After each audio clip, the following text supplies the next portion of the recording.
Olá, depois da campanha e do processo eleitoral acirrado em 2014, o programa Argumento está ouvindo os senadores para que façam uma análise política da atual conjuntura.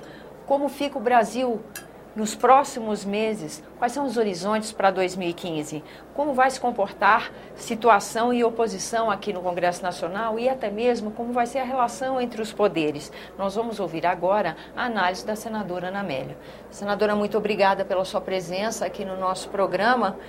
O título da entrevista já é o convite à sua resposta.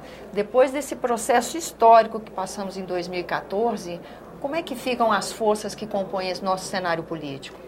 Elas ficam muito mais vigorosas e a oposição revitalizada por mais de 51 milhões de votos, que foram os votos obtidos pelo candidato senador Aécio Neves, que retorna aqui para liderar um processo de oposição, mas uma oposição com muita responsabilidade, uma oposição trabalhando em favor do Brasil. Não dá para ignorar que 51 milhões de brasileiros votaram pela mudança. E a alternância de poder é uma das coisas de uns procedimentos que mais oxigenam a democracia. Nós estamos desejando isso. De qualquer forma, eu acredito, sinceramente, por conhecer muito bem a natureza pessoal do senador Aécio Neves, que ele fará uma oposição vigilante, cobrando muita ética, muita responsabilidade, colocando aí uma estrutura técnica para avaliar as coisas que estão erradas, cobrar a correção de rumo das coisas erradas, ajudar no que for possível. Essa, pelo menos, é a minha avaliação pessoal e como eu tenho me pautado aqui.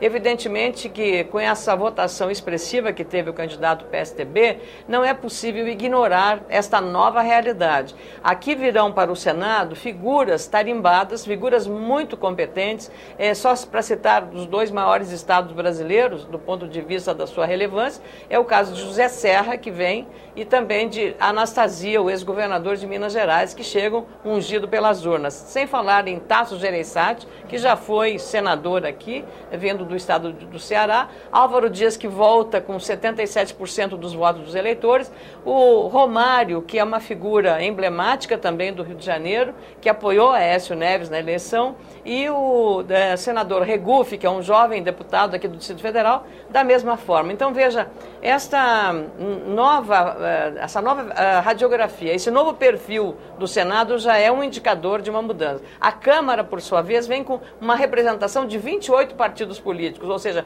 uma pulverização em que vai, do governo, ter uma exigência maior do rigor de tratamento. Talvez por isso o governo esteja agora, eu diria, desengavetando projetos que se arrastaram desde fevereiro, como é a questão da dívida dos estados com a União, como é a questão da convalidação dos incentivos fiscais e de outras matérias, como o aumento do IPI, do ICM, do IPI do Imposto de Renda, na composição do Fundo de Participação dos Municípios, que é uma emenda de minha autoria, já passada no Senado, mas dependia da Câmara. A Câmara já votou em primeiro turno e eu espero que rapidamente vote no segundo turno, já para ter em 2015 um acréscimo nas receitas dos municípios, porque muitos municípios, Tânia, e alguns estados não terão dinheiro para pagar o 13º salário agora em dezembro para os seus servidores. Então essa é a fragilidade da federação e o tema federativo, além de um combate rigoroso e uma fiscalização que será liderado, claro, por Aécio Neves aqui, mas também haverá exatamente esta cobrança das ações que o governo terá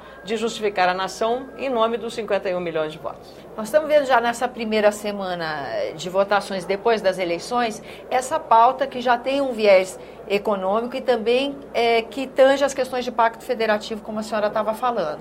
Um pouquinho antes, a senhora descreveu que o time que está vindo para cá, que tem experiência em governo de Estado... economia, e muito conhecimento econômico.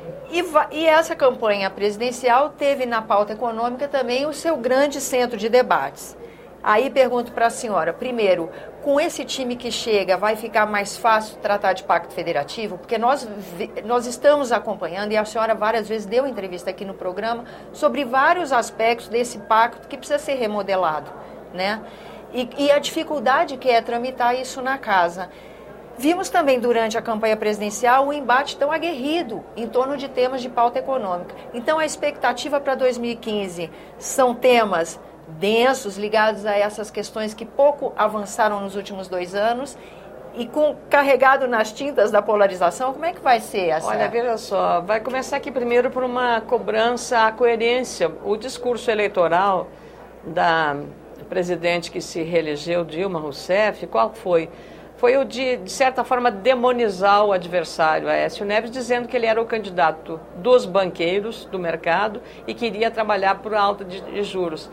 Terminou a eleição, uma semana depois da eleição, o que fez a presidente Dilma Rousseff? Aumentou a taxa de juros. O Banco Central, não veio dizer que é independente do governo, não, foi a presidente da República. O Banco Central aumentou a taxa de juros. Já o governo já autorizou um aumento do preço da gasolina, autorizou a Petrobras a esse aumento que está represado. Virá, sem dúvida, um aumento de energia. E se não tiver chuvas em abundância, nós corremos, sim, o risco de um apagão de energia. Só não está agravada a situação do fornecimento de energia, Tânia, porque o crescimento econômico do país em 2014 fechará o ano com 1% ou menos do que 1%. Então, como não há um crescimento econômico expressivo, nós não temos, então, demanda de energia. Mas no momento que tiver um aumento para 3% ou 4%, que é o desejável para o país, para responder todas as suas demandas sociais, em geração de emprego e renda, nós vamos ter, sim, um apagão de energia elétrica. E vamos ter apagão também de mão de obra,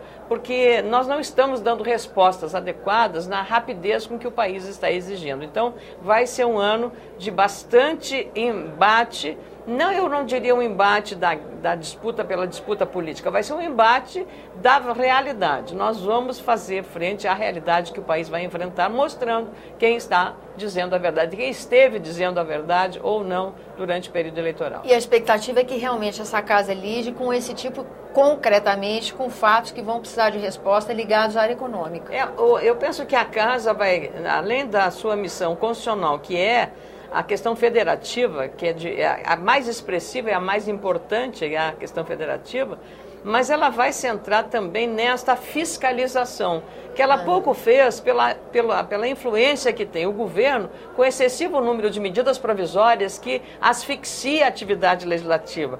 E o governo talvez não mude a forma de governar, não usando as medidas provisórias, vai ter que fazê-lo, continuar fazendo, porque são tantas as necessidades de serem mudanças de curso, mas nós vamos aqui ter uma atuação, eu diria assim, cobrando mais as ações de governo, sermos mais fiscalizadores, do ponto de vista do papel da oposição. Mas não uma oposição responsável, é uma oposição que tem preocupação com o país, não uma preocupação que quer quanto pior melhor. Não é isso não, pelo contrário, é um compromisso de um líder que sai com 51 milhões de votos e que tem essa responsabilidade. Ele não pode frustrar os 51 milhões de votos que querem mudança, mas uma mudança com responsabilidade, com honestidade, com transparência e com absoluta compromisso com a nação. É isso que foi pregado durante a campanha, o que nós fizemos no Rio Grande do Sul, uma campanha propositiva, respeitosa, mas fomos, como foi feito com a Marina Silva, como foi feito com o Eduardo Campos, como foi feito com a Aécio Neves, foi feito comigo. Eu senti na carne o que foi feito, o ataque pessoal,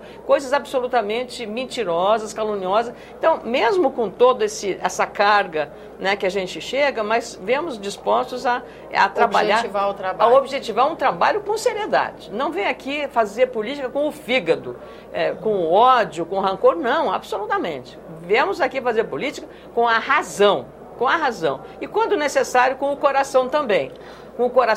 Mas não abrindo mão da responsabilidade. Eu acho que é isso que o eleitorado disse para todos nós.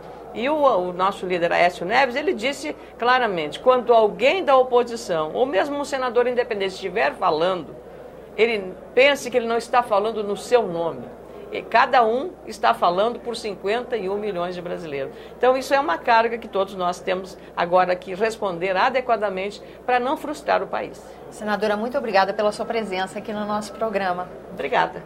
A você que nos acompanha, muito obrigada pela atenção. Esse é o programa Argumento, eu sou Tânia Horman e você está convidado a participar do nosso trabalho enviando sugestões e críticas para o número de telefone e endereço eletrônico que estão disponíveis na sua tela. Até a próxima.